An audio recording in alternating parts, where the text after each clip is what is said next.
All right, everyone, moving right along. The next section I am super excited about. It's called To Scare or Not to Scare. As a copywriter myself, you struggle with, should we be using tactics that get them worried so that we can position our product or our client's product as a solution to what they're afraid of, or should we just go straight greed? I can tell you that in my network, for the most part, greed offers work really well. So we're not the best indicator of whether or not you should be scaring people with your copy or not in general. But we've had some times recently where fear copy has worked. For the most part, we're a bunch of optimistic investors over here at Darwin Investor Network. So let's get going though. To scare or not to scare? Ain't that the question? So, have you ever wished you could actually see into your prospects' heads as they were buying, or actually even better, not buying? All right, so you all know who this man is. Tony Robbins, really, really great guru. Love his work, love his training. Um, I have nothing bad to say about him. I was thumbing through Facebook, however, and I saw this ad and it really caught my attention just because it was so fear based. Prepare for a long and ugly recession. Worst damage than the financial crisis in 2008. JP Morgan CEO warns US is headed towards something worse than a recession. Damn, what's worse than a recession?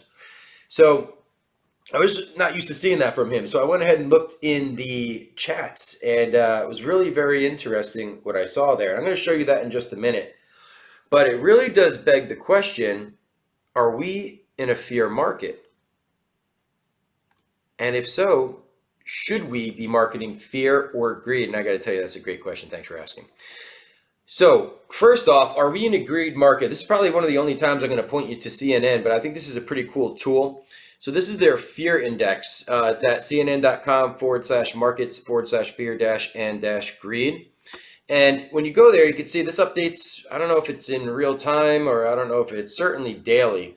But it gives this cool meter here. And if you're into the details, you could go and learn more about this at the index on their page. Not here, that's not clickable. Don't click the screen. And you'll see that it changes on a regular basis. And right now it's indicating that from I guess, multiple factors that the market is more greed than fear. Now, if you come to this guy right here, you just click that little button, it shows you the timeline. And this isn't hyperlinked, or this isn't active, this is the picture. But when you go there, you'll see, just run your mouse over here, and right about here, it's at extreme greed, and it's, extreme fear, and it's fear, fear, fear.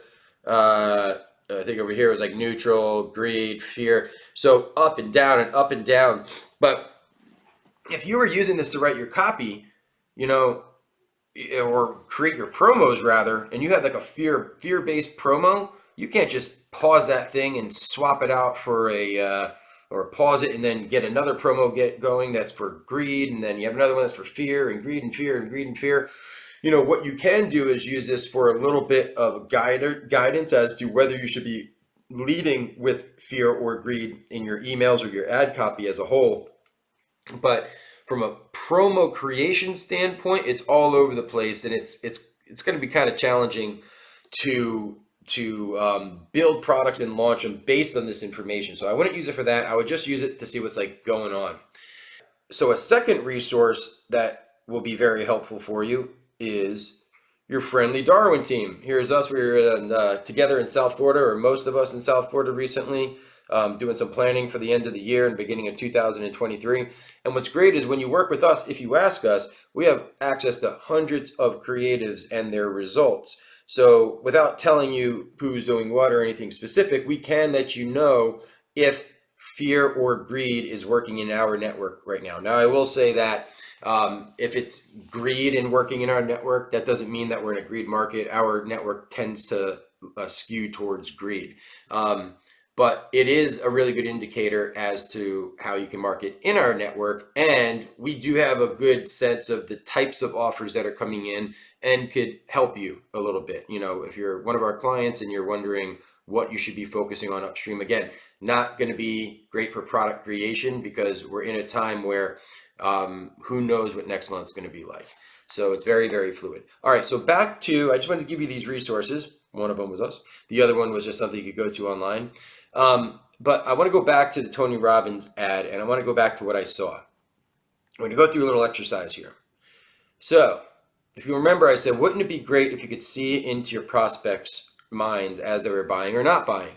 So I went through the comments on Tony Robbins' ad, and I took pictures, I took snapshots of the ads, and I went through and I just kind of like listed them out here. So I said, all right, so this guy right here, how do I join this cult? So this is just a negative bias. So he came here. My assumption is Paul came here. He already had a preconceived notion that he either didn't like Tony or didn't like, what he stands for or whatever. He had a problem to pick with him. Next one, Barry James. This is a negative reaction just to the fear ad. He's saying it. And you know what they say in like customer service, for any one person that complains, there's 50 people who didn't. So what's really interesting about this is, as you're watching the comments as we go through here, it's a pretty good guess that this is representative of consensus. So here we go. So how much can I pay to never see these ads again? That's a negative bias towards Tony himself. Here, Tony Robbins, add fearmonger to your title. Whatever sells tickets, I guess. Negative reaction to fear ad. I promise I'm going somewhere with this. Ryan, way to start with dread. Really reel in the audience. Fear, negative action to fear. Here, thank you, was just thinking that. Negative reaction to fear. And this is me just correcting Ryan's spelling publicly. He spelled real wrong. All right, so next, we got Tony, you're better than that, using fear as a sale pitch. Negative reaction to fear ad. Wolf in sheep's clothing, negative reaction to the fear ad. Pretty negative mindset. I won't read the whole thing. Negative reaction, you get the point. Don't believe this guy. Negative bias, I'm almost done. You had me until the sentence where your marketing is fear-based. Lame. Negative reaction to fear ad.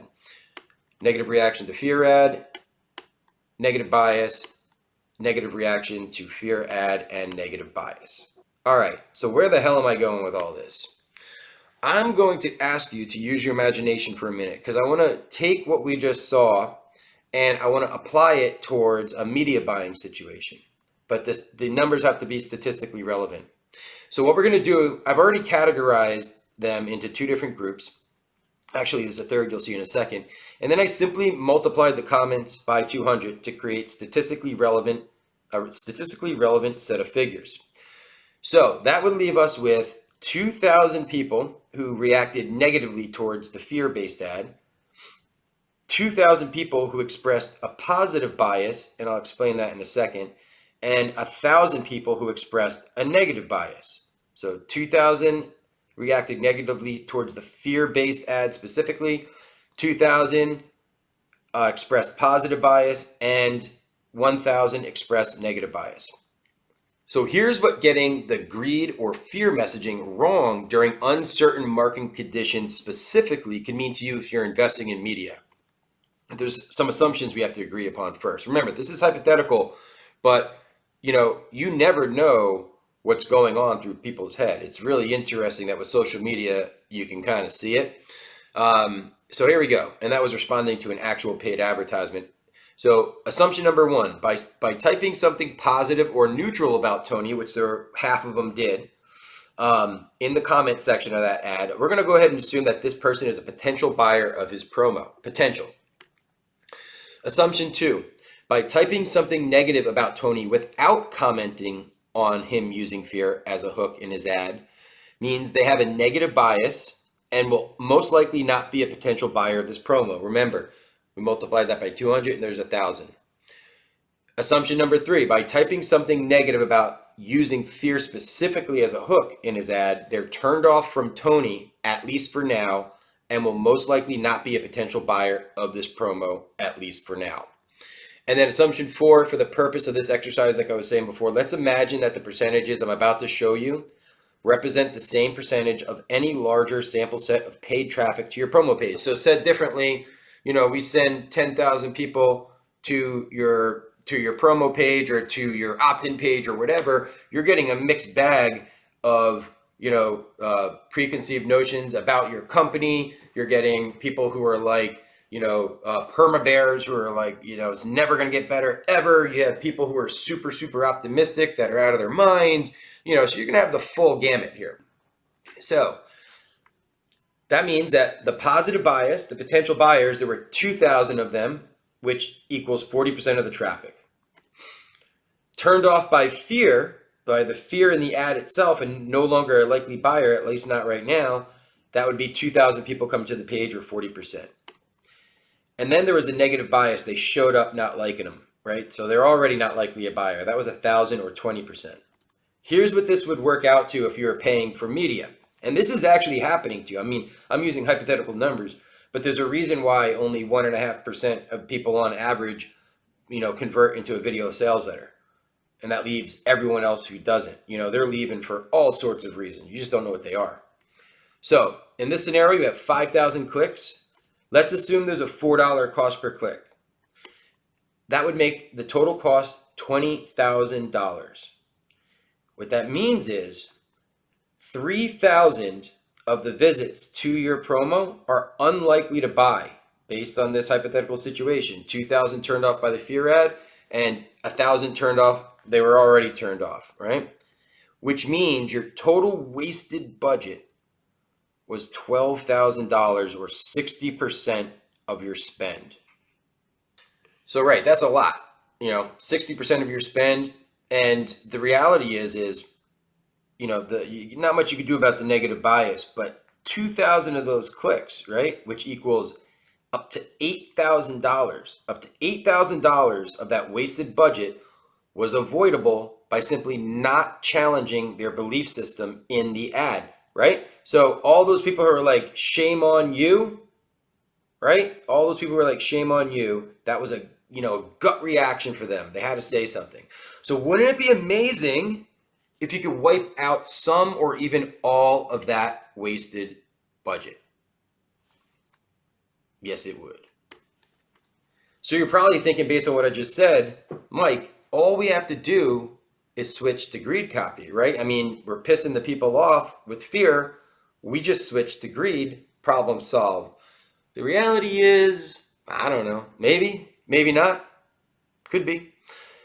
The problem is, if you're upsetting, if we're in some really polarized situation and we're talking about people who have lost just huge chunks of their life savings, let's not even bring up the whole crypto collapse and the people who got burnt there. So there's a lot of people out there, a lot of investors out there that are just licking their wounds right now.